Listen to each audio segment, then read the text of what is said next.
film Pasar Setan.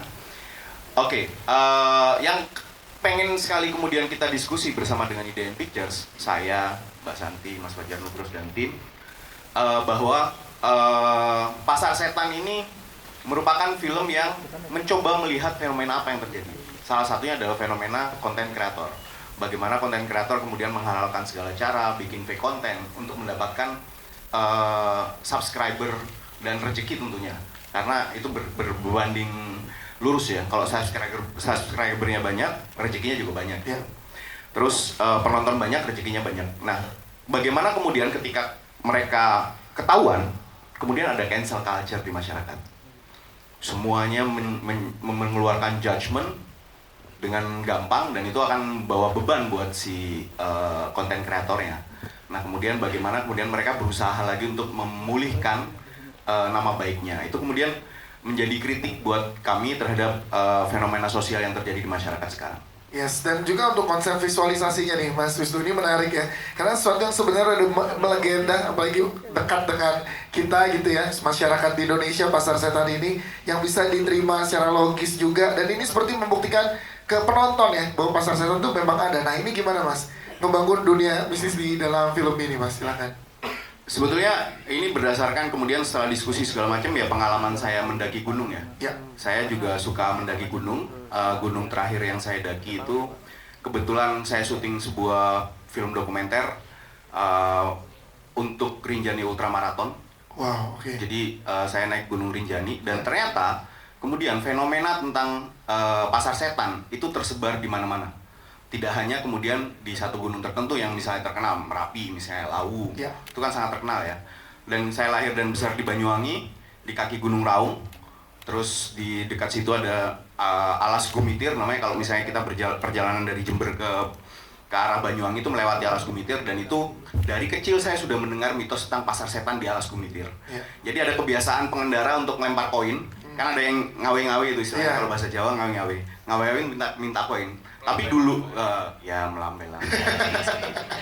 Nah, tapi dulu di tahun 70-80-an itu, mitos itu muncul kemudian karena pengendara melempar koin supaya selamat untuk transaksi. Kan itu daerah yang lumayan rawan ya, hutan lebat, terus jurang di mana-mana, kanan kiri jurang, tebing, banyak sering longsor segala macam. Jadi supaya selamat mereka melempar koin itu.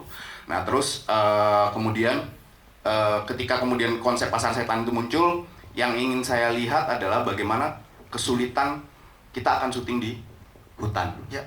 Dan bagaimana deliver pengalaman saya kepada cast dan kru. Nah, itu kemudian menjadi pilihan visual yang kita perlihatkan, bos. Setengahnya itu adalah found footage, setengahnya bukan. Jadi selama ini kan Pasar Setan itu tidak ada yang berhasil membuktikan, tapi menjadi urban legend. Ya. Nah, ini yang kemudian kita tajamkan di treatment kami gitu.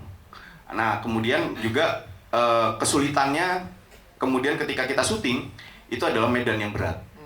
Nah, kita sempat dini hari itu suhunya mencapai 10 derajat, 9 derajat, dingin banget gitu.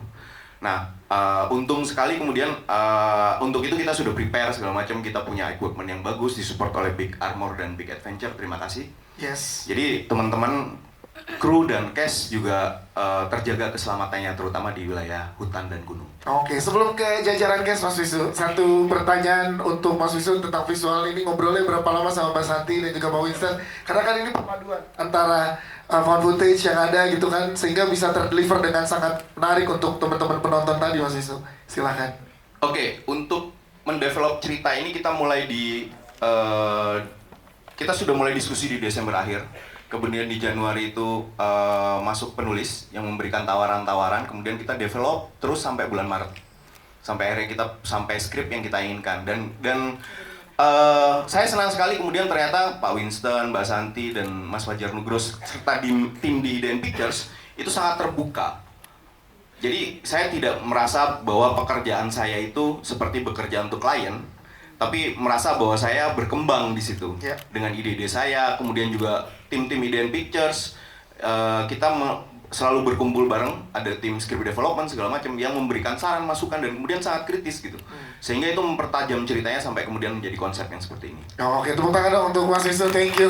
Dan kita akan ke jajaran cast dan juga sudah bergabung bersama dengan kita, boleh bergabung ke sini. Ini dia Kang Epi Kusnandar, silakan Kang Epi. Yes, Abah. Ini sebenarnya di depan tapi ngeliatin doang ya tadi di depan kantor polisi. Ya silakan boleh duduk. Oke, sudah lengkap sekarang jajaran cast juga, kita akan ngobrol mungkin ke Audi Marisa. Audi Marisa, tepuk tangan dong untuk Audi Marisa dong. Jadi sosok tokoh kunci di sini, gimana perasaannya akhirnya